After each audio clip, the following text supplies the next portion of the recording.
বিশেষ শুভেন্দু অধিকারী কোনো পালানোর পথটুকু খুঁজে পাবে না। শুভেন্দু অধিকারী হচ্ছে বাংলার মীর জাফর। মনে রাখবেন, আপনার দিল্লির সরকার চিরকাল থাকবেন না, বিনাশের শুরু হয়ে গেছে।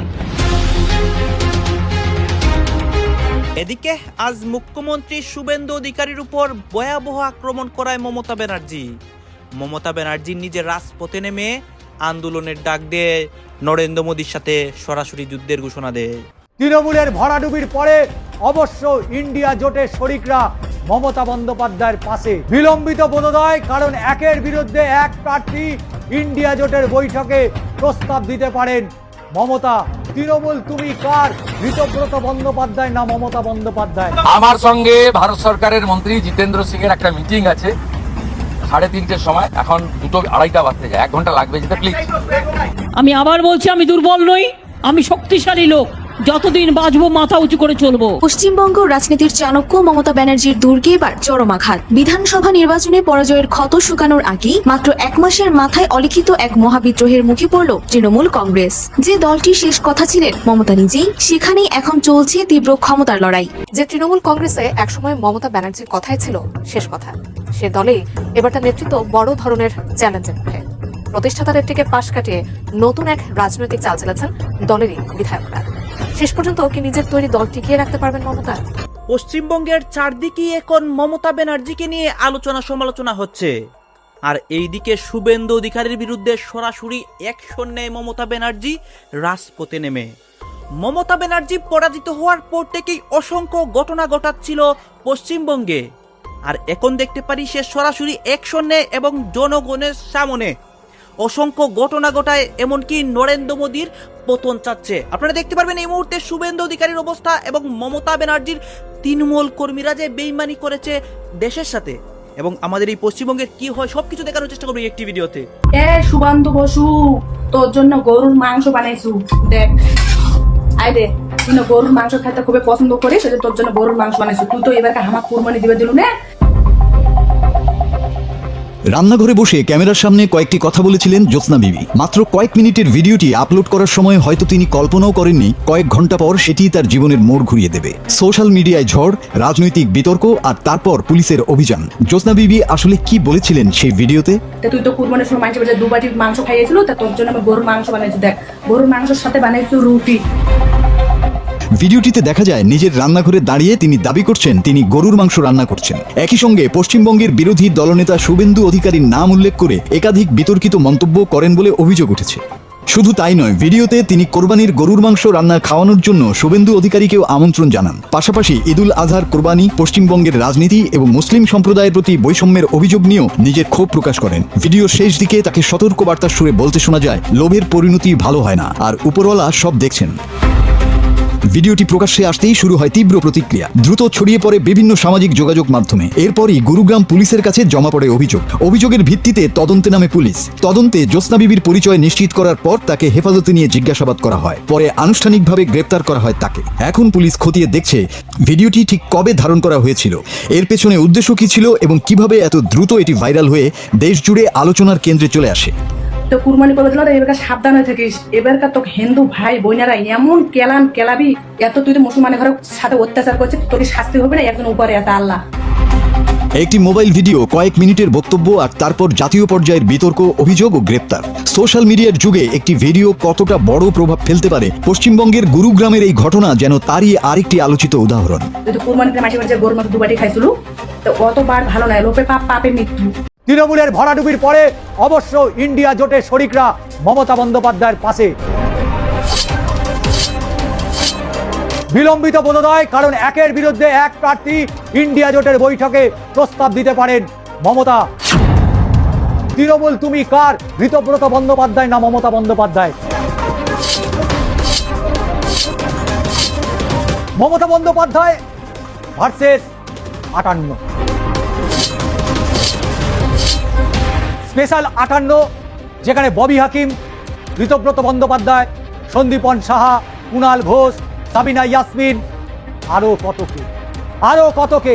কিন্তু মমতা বন্দ্যোপাধ্যায় ভার্সেস স্পেশাল 58। কিন্তু মমতা বন্দ্যোপাধ্যায় এক জায়গায় দাঁড়িয়ে থাকবেন, 58 জন এক জায়গায় দাঁড়িয়ে থাকবেন। পুরো 58 জনের টিম তারা ব্রিগেডের সমাবেশ করুন। আর মমতা বন্দ্যোপাধ্যায় একা সেই মিডিল অর্ডার, আজকে বৃদ্ধ সব সৌগত রায়, সুদীপ বন্দ্যোপাধ্যায়, শোভনদেব চট্টোপাধ্যায়, শোভন চট্টোপাধ্যায়, দোলা সেন, অশোক দেব, মদন মিত্র, তারা একটা ব্রিগেড সমাবেশ ডাকুক। আমি চ্যালেঞ্জ করে বলতে পারি, মমতা বন্দ্যোপাধ্যায় ব্রিগেড সমাবেশে যা দর্শক হবে, যা কর্মী সংখ্যা সমাগম হবে, তার 50% জমায়েত করতে পারবে না 58 বিধায়ক।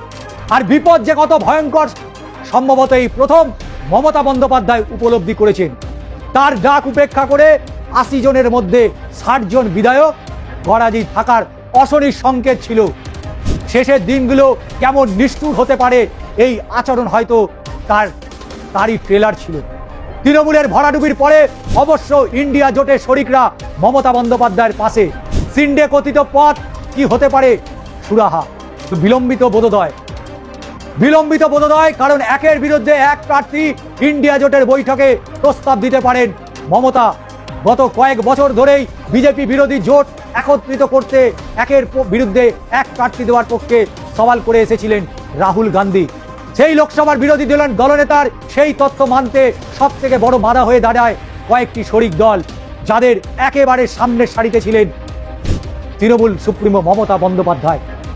কিন্তু 2026-এর তৃণমূলের এই ভরাডুবির পর রাজ্যে নতুন ফর্মুলা, এই ফর্মুলা নস্যাৎ করে দিয়েছিল বাংলার সদ্য প্রাক্তন শাসক দল।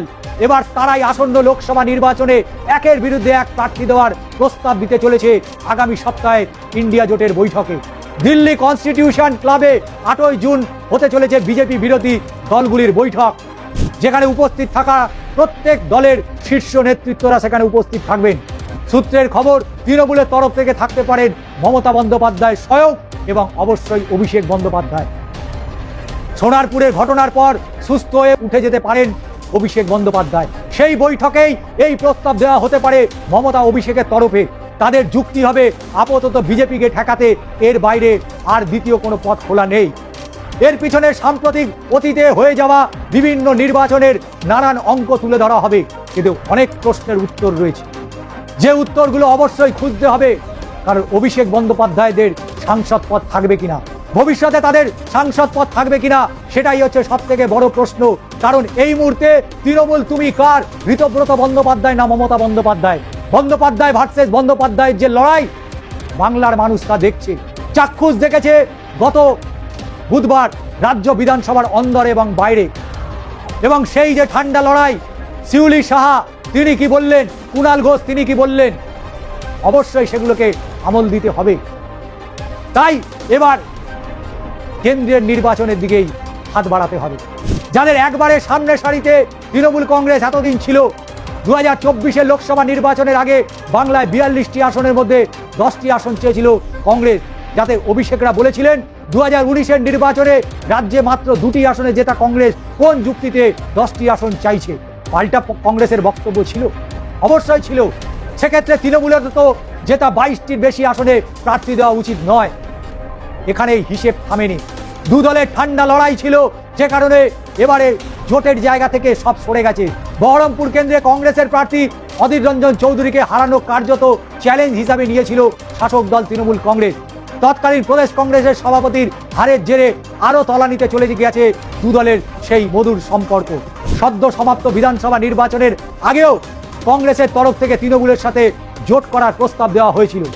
যে তৃণমূল কংগ্রেসে একসময় মমতা ব্যানার্জির কথাই ছিল শেষ কথা, সে দলেই এবার তার নেতৃত্ব বড় ধরনের চ্যালেঞ্জের মুখে।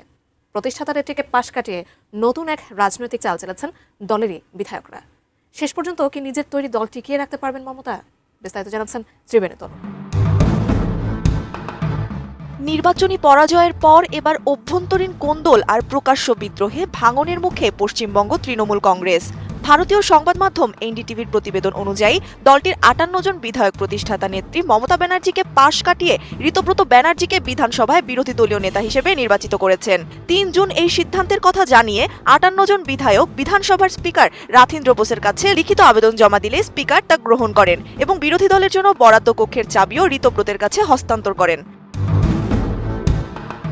কোয়ালিটি সম্পন্ন আন্তর্জাতিক মানের still bar, CSRM, committed for better still. তৃণমূলের পরিষদীয় দলে এমন ফাটল ধরার মাঝেই কলকাতার মেয়র এবং মমতা ব্যানার্জির অত্যন্ত ঘনিষ্ঠ হিসেবে পরিচিত ফিরহাদ হাকিম হঠাৎ করেই মেয়রের পদ থেকে পদত্যাগ করেছেন। যদিও দলটির পক্ষ থেকে দাবি করা হচ্ছে যে তিনি দলনেত্রীর অনুমতি নিয়েই পদত্যাগ করেছেন, কিন্তু রাজনৈতিক বিশ্লেষকরা মনে করছেন পরাজয়ের পর এটি মমতা ব্যানার্জির উপর মনস্তাত্ত্বিক চাপ আরও বহুগুণ বাড়িয়ে দিয়েছে। এনডিটিভির প্রতিবেদন অনুযায়ী দলের এই টালমাটাল পরিস্থিতি সামাল দিতে এবং ক্ষুব্ধ বিধায়কদের মান ভাঙাতে বুধবার নিজের কালীঘাটের বাসভবনে এক জরুরি বৈঠক আহ্বান করেছিলেন মমতা ব্যানার্জি, কিন্তু সেখানেও তাকে চরম ধাক্কা খেতে হয়েছে। তৃণমূলের প্রতীকে নির্বাচিত মোট ৮০ জন বিধায়কের মধ্যে ৬০ জনই মমতার ডাকা এই গুরুত্বপূর্ণ বৈঠকটি বয়কট করে অনুপস্থিত থাকেন। ফলে দলের উপর থেকে যে দলনেত্রীর নিয়ন্ত্রণ অনেকটাই শিথিল হয়ে পড়েছে, এই অনুপস্থিতি তারই ইঙ্গিত দিচ্ছে। অবশ্য সব প্রতিকূলতার মাঝেও দলের মুখপাত্র কুণাল ঘোষ সহ মমতার ভাতিজা ও দলের সর্বভারতীয় সাধারণ সম্পাদক অভিষেক ব্যানার্জি উপস্থিত ছিলেন। তবে যেভাবে বিধানসভা নির্বাচনের মাত্র ১ মাসের মাথায় দলের মূল চালিকা শক্তি ৫৮ জন বিধায়ক বিদ্রোহ ঘোষণা করলেন, তা দলটির রাজনৈতিক ভবিষ্যতের সামনে এক বিরাট প্রশ্নচিহ্ন দাঁড় করিয়ে দিয়েছে। বিশ্লেষকদের মতে এই সংকট নিরসনে দ্রুত বড় কোনো রাজনৈতিক পদক্ষেপ না নিলে পশ্চিমবঙ্গে তৃণমূলের অস্তিত্ব টিকিয়ে রাখাই কঠিন হয়ে পড়বে। এই মমতা ব্যানার্জি নির্দেশ দিল এই রাজ্য আন্দোলন করা যাবে না, চুপ করে শুনে নিতে হবে নাকি? ও বাদশা নাকি আমরা প্রজা নাকি? আমরা সবাই রাজা, আমাদের এই রাজার দেশে। আমরাও এখানে ওই জন্য মুখ্যমন্ত্রীর চেয়ারে বসেছি ভোট দিয়ে। পাঞ্জাব হোক, মহারাষ্ট্র হোক, গুজরাট হোক, যে কোনো জায়গায় সন্ত্রাসবাদী হামলার আগে তাদেরকে রুখে দেওয়ার জন্য প্রস্তুত নেবে। প্রশ্ন আমার এখানে গুটি কয়েক, যেটা চলছে সেখানে আমার প্রশ্ন নয়, যেটি ঘটে গেল সেখানে গুটি কয়েক আমার প্রশ্ন, আমাদের প্রশ্ন থেকে যাচ্ছে। প্রথম প্রশ্ন হচ্ছে, যারা বর্ডার পার করে প্রায় ৩০০ কিলোমিটার ভিতরে ঢুকে পেহেলগাঁওতে অ্যাটাক করলো, অ্যাটাক করে মিলিয়ে গেল, অদৃশ্য হয়ে গেল, তাদের কজনকে ধরা হয়েছে এখন পর্যন্ত? সেটা ভারত সরকারকে জবাব দিতে হবে, মোদীজিকে জবাব দিতে হবে, অমিত শাহজিকে জবাব দিতে হবে। আমরা আমাদের সেনাদের জয়ধ্বনি দেব। Colonel Sofiya Qureshi, wing commandant Bhumika Singh সহ যারা ওই টিমে ছিলেন, তাদেরকে আমরা স্যালুট জানাবো। সাথে সাথে ভারত সরকারকে প্রশ্ন করব, যে কাশ্মীরের মতো জায়গাতে প্রতি ৫ মিটার ১০ মিটার ছাড়া ছাড়া করে সেনা থাকতো, সেই কাশ্মীরের মতো জায়গাতে কিভাবে একটা পার্কের মধ্যে ঢুকে পার্কের গেট লাগিয়ে দিয়ে ধর্ম দেখে দেখে খুন করার সময় পেল? এই জবাবটা কিন্তু আপনাদেরকেও দিতে হবে। জবাব দিতে হবে না? আমরা যারা কাশ্মীরে গিয়েছি তারা জানতে পারবেন, প্রতি ১০ মিটার ছাড়া ছাড়া, প্রতি ১৫ মিটার ছাড়া ছাড়া সেন্ট্রাল ফোর্স আছে, থাকে সেখানে। তাদের জিজ্ঞাসা প্রয়োজনে চেক করে। শুধু তাই নয়, এই যে পার্কের মধ্যে আক্রমণ চালিয়েছে, এই পার্কের টিকিট কেটে ভিতরে ঢুকতে হয়। যখন টিকিট কেটে ভিতরে ঢুকবে যারা সিভিলিয়ান, তাদেরকে ওই সময় সেন্ট্রাল ফোর্স চেক করে। ওই দিনকে ছিল না কেন? ছিল না, না রাখা হয়নি? এই প্রশ্ন থাকছে। এর প্রশ্নের উত্তর কে দেবে? ভারত সরকার দেবে। এটা তদন্ত সাপেক্ষ। আপনারা জানেন যে পশ্চিমবাংলার ৩ জন খুন হয়েছিল, শহীদ হয়েছিল এই বর্বরদের আক্রমণে। একজনের নাম খুব চর্চা হয়েছে, যদিও তার নাগরিকত্ব নিয়ে অনেক প্রশ্ন আছে, ওই বিতর্কে আমি জড়াবো না। এদিকে সামনের দিকে আসলে তো বলতে ভালো লাগবে, আমার মুখ এদিকে চলে আসছে। আরো ২ জন আছে, একজনের বেহালা শখের বাজারের ওখানে বাড়ি, আর একজনের বাড়ি আপনার পুরুলিয়াতে। আমি গোপনে চুপি সারে বেহালায় সমীর বাবুর বাড়িতে গিয়েছিলাম। ওই বর্বরদের গুলিতে সমীর বাবুও শহীদ হয়েছিল, তার স্ত্রী সাথে ছিল। তার স্ত্রী, তার পরিবারের সাথে আমি কথা বলেছিলাম, কিছু জিনিস জেনেছি। যেটার হতে জানার মধ্যে একটা অন্যতম, যে প্রশ্নটা আমাদেরকে বারবার তুলতে হবে, প্রত্যেকটা ভারতীয় নাগরিককে তুলতে হবে, যে ওখানে গুলি চালাবার পরেও 2 ঘন্টা কেন তাদেরকে রেস্কিউ করার জন্য কেউ আসেনি? 2 ঘন্টা পরে রেস্কিউ করার জন্য আধিকারিকরা এসেছেন, প্রশাসন এসেছেন। তাহলে 2 ঘন্টা আর্মিদের কাছে হয় খবর চাইনি, বা তাদেরকে আটকে দেওয়া হয়েছে, তাদেরকে আসতে দেয়নি। এগুলো তদন্ত সাপেক্ষ, এটা তদন্ত করতে হবে। কে তাদেরকে আটকে দিয়েছে, কেন তারা দেরিতে আসলো, এগুলো তদন্ত সাপেক্ষ। তদন্তর আমরা দাবি জানাচ্ছি। তবে আমরা ভুলে যাচ্ছি না, 2019 সালের ঠিক নির্বাচনের আগে পুলওয়ামাতে টেরর অ্যাটাক হয়েছিল। শুনেছিলাম 300 কিলো বিস্ফোরক নিয়ে আমাদের জওয়ানের ওপরে তারা আক্রমণ চালিয়েছিল। আমাদের দেশের 40 জন অধিক জওয়ান শহীদ হয়েছিল। দুর্ভাগ্য আমরা আমাদের 40 জন জওয়ানকে হারিয়েছিলাম, 40 জন সিআরপিএফ কে হারিয়েছিলাম। এখনো পর্যন্ত জানতে পারলাম না ওই 40 জনের কারাখুনি কারাঘাত। দর্শক আপনারা তো দেখলেন এখানে কি কথা হচ্ছে, অনেকে কিন্তু অনেক কথা বলতেছে। বিশেষ করে এখানে দেখতে পাচ্ছি আমরা ভারতের রাজনীতি নিয়ে কথা হয়, পশ্চিমবঙ্গের রাজনীতিতে শুভেন্দু অধিকারীর বিরুদ্ধে যে অনেক অ্যাকশন, অন্যদিকে মমতা ব্যানার্জির দল যে ভাঙন হয়েছে, এগুলো নিয়ে কথা হয়। গাইজ, এই বিষয়গুলো দেখে আপনাদের মন্তব্য কি? আপনাদের গুরুত্বপূর্ণ মন্তব্যটা অবশ্যই আপনারা আমাদের কমেন্ট বক্সে লিখে যাবেন। সর্বশেষে আপনাদের কাছে আমাদের একটি রিকোয়েস্ট থাকবে, আপনারা আমাদের চ্যানেলে নতুন দর্শক হয়ে থাকলে চ্যানেলটি সাবস্ক্রাইব করবেন এবং পাশে থাকা বেল বাটনটি বাজাবেন, যাতে করে নেক্সট ভিডিওটা সবার আগে আপনাদের কাছে পৌঁছে যায়। ধন্যবাদ।